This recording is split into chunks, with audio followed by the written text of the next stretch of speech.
ಮಿತ್ರರೇ, ಇವತ್ತು Air India flight ಅಹಮದಾಬಾದಲ್ಲಿ ಟೇಕ್ ಆಫ್ ಆಗಿರುವ ಕೆಲವೇ ನಿಮಿಷಗಳಲ್ಲಿ ನೆಲಕ್ಕೆ ಅಪ್ಪಳಿಸಿದೆ. ಇನ್ಫ್ಯಾಕ್ಟ್ ಅದು ನೆಲಕ್ಕೂ ಅಪ್ಪಳಿಸಿಲ್ಲ, ಒಂದು ಹಾಸ್ಟೆಲ್ ಬಿಲ್ಡಿಂಗ್ ಮೇಲೆ ಅಪ್ಪಳಿಸಿದೆ. ಈ ದುರಂತದಲ್ಲಿ 100 ಜನ ಸತ್ತೋಗಿದ್ದಾರೆ, 242 ಜನ ಅಂತ ಹೇಳ್ತಿದ್ದಾರೆ, ಒಬ್ಬರು ಸರ್ವೈವ್ ಆಗಿದ್ದಾರೆ ಅಂತಲೂ ಹೇಳ್ತಿದ್ದಾರೆ. ಇದೊಂದು ಕೆಟ್ಟ ದುರಂತ. ಈ ಥರ ದುರಂತಗಳು ನಡೀಬಾರ್ದು. ಆ್ಯಂಡ್ ಅದು ಬಿದ್ದ ಜಾಗದಲ್ಲೂ ಕೂಡ ಕೆಲವು ಜೀವಗಳನ್ನು ಅದು ತಗೊಂಡೋಗಿದೆ.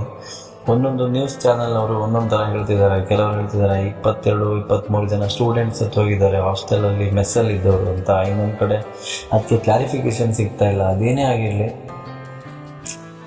ಮನುಷ್ಯ ಚಂದ್ರಗ್ರಹಕ್ಕೆ ಹೋಗ್ತಾನೆ, ಮನುಷ್ಯ ಇನ್ನೆಲ್ಲ ಹೋಗ್ತಾನೆ, ಮಂಗಳಕ್ಕೆ ಹೋಗ್ತಾನೆ, ಏನೇನೋ ಮಾಡ್ತಾನೆ. ಅಂದರೆ ಭೂಮಿಲೇ ನಮ್ಗೆ ಇರೋಕ್ಕಾಗ್ತಾ ಇಲ್ಲ. ನಾವು ಮಾಡ್ಕೊಂಡಿರೋ ಯಾವ ಸವಲತ್ತುಗಳು ಅಷ್ಟೊಂದು ಪರ್ಫೆಕ್ಟಾಗಿ ಇಲ್ಲ ಅನ್ನೋದನ್ನು ಪ್ರಕೃತಿ ಆವಾಗ ನಮ್ಗೆ ತೋರಿಸ್ತಾನೆ ಇರುತ್ತೆ.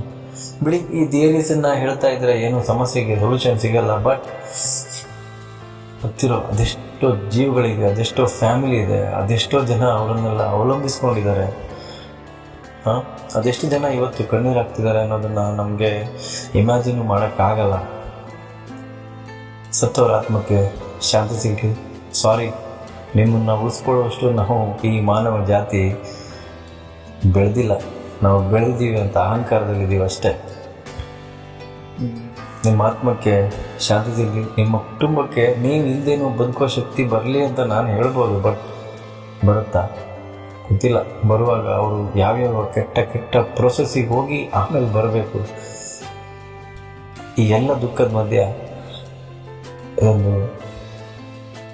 ಪ್ರಾರ್ಥನೆ ಎಂತಂದರೆ, ನಾವು ಬದುಕಿದ್ದೀವಲ್ಲ, ಅದೊಂದು ದೊಡ್ಡ ಸಂಭ್ರಮ, ಅದೊಂದು ದೊಡ್ಡ ಖುಷಿ. ಆ ಖುಷಿಯನ್ನು ನಾವು ಅನುಭವಿಸೋದನ್ನು ಮರ್ತಿದ್ದೀವಿ.